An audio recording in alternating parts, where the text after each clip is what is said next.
Hey guys, it's Odie here with a new guide on the Hellfire Amulet, which will be available in 2.1 patch once it goes live.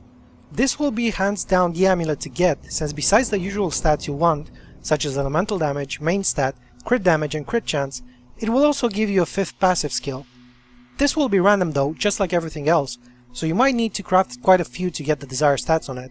I also recommend to stack up on crafting materials before the 2.1 patch, or at least on Uber keys so you can do them straight away.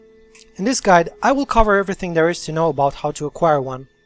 It's split into multiple parts, which cover the plans, the Keywardens and their locations, as well as the Uber fights and what you should look out for in each fight. If you want to skip to a specific part of this guide, feel free to use the annotations above. Before we begin, you might be interested in knowing the different drop chances depending on Torment, both for the keys and the materials that drop from the Uber bosses. As you can see in the blue post, it starts off at 25% on Torment 1, ending up at 50% on Torment 6. Depending on your ability to tackle the different difficulties, you might want to adjust your game around those values, so you can be as efficient as possible. In order to craft the Hellfire Amulet, you'll first need to get 2 plans. First, the Infernal Machine plan, which will give you access to the Uber bosses, which will drop the materials required to craft the amulet. This one can be obtained from killing the Keywarden in Act 4. Second, the Hellfire Amulet plan, which will allow your Jewel Crafter to craft it. All you need to do, in patch 2.1 though, is go to Act 2 town, the hidden camp, talk to Squirt the peddler, she's the little girl standing by the mystic, and buy it for 5 million gold. Then, you take this book to your Jewel Crafter and right click it so it learns the design. The Keywardens will each drop one of the keys necessary to access the Uber encounters. The 4 different keys will allow you to craft one of the 4 infernal machines available at your blacksmith, after you found the plans of course. Generally, I recommend taking any mobility skills so you can find them faster while ignoring all the trash and lead packs along the way, since the maps you'll be exploring are quite large. The Act 1 Keywarden, named Odeg, can be found in Fields of Misery. He has 3 abilities which can be quite dangerous: a heavy spear attack which you can dodge, a frontal wave of 3 fireballs, and the ability to jail you, just like any other elite having this affix. He drops the Key of Bones. In Act 2, Dalgar Oasis, you'll find Sokar the Keywarden. The area is quite big and he can spawn in any of the little corners of the map, so be sure to explore thoroughly.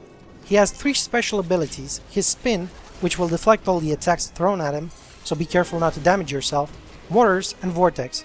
He also has a missile dampening shield around him, which will slow all your ranged projectiles. He drops the Key of Gluttony. In Act 3, we have Xariat the Keywarden. He's located in the Stonefort area. This place is quite linear, so he should be pretty easy to find. Be sure to check the upper and lower areas as well, since he can sometimes spawn there too and you don't want to be backtracking after getting to the end of the map. He has 2 special abilities: Teleport and something similar to Barb's Frozen Avalanche, which will do no damage until it lands on your head. He may drop the Key of War. The last one is Nakarat the Keywarden. He's found in Act 4, Silver Spire level 1. He can jail you and also has a special attack like all the other Terror Demons that will decrease your healing by 75% until it runs out. He drops the Key of Evil, but also has a chance of dropping 1 additional key from the other acts as well, as you can see in this blue post. Once you obtain all 4 different keys, you'll be able to craft one of the 4 infernal machines. To open the Uber portals, you'll have to go to New Tristram in Act 1, walk to this door and break it down, which will take you to the Heretic's abode.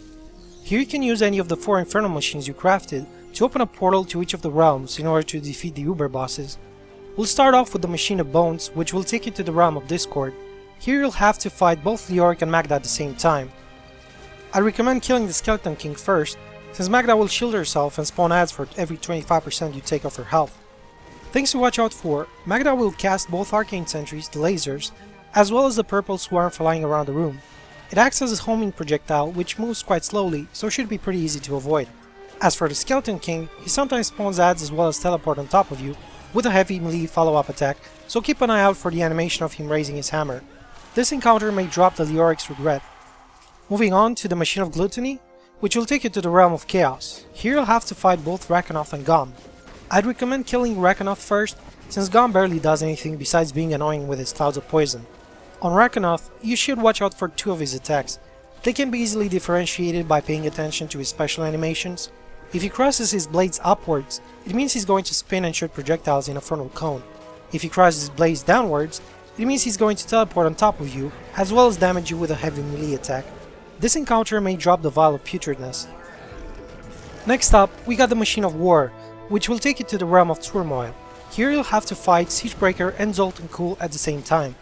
I'd recommend killing off Zoltan Kuhl straight away, since he's the main nuisance of this fight. He has a habit of casting a slow time bubble on top of you, after which he'll shoot a fireball. He also spawns tornadoes around the room, so be careful to dodge those. Siegebreaker overall should be pretty easy to kill. Watch out for his crumbling ceiling attack. You should see a faint yellow circle on the floor determining the area in which it will happen. He's also got a reflect damage affix. This encounter may drop the Idol of Terror. The last one is the Machine of Evil, and it's the most difficult one. You'll have to fight Diablo, as well as 2 random Uber bosses from the other encounters at the same time. Diablo will occasionally AoE stun everyone in the area, so your positioning before this is very important. Generally, if you're a ranged class, you'll want to be as far as possible most of the time. He has several attacks, AoE fireballs, which are easier to dodge the further you are from him. A fireball, which will explode on the target impact and put a dot on you even if you move out of it. A beam of lightning, which should be pretty easy to dodge, since it tries to follow you around slowly. And finally, the spawning of black pools plus cages that will trap you and damage you. This should be fairly easy to avoid. This encounter may drop the Heart of Evil.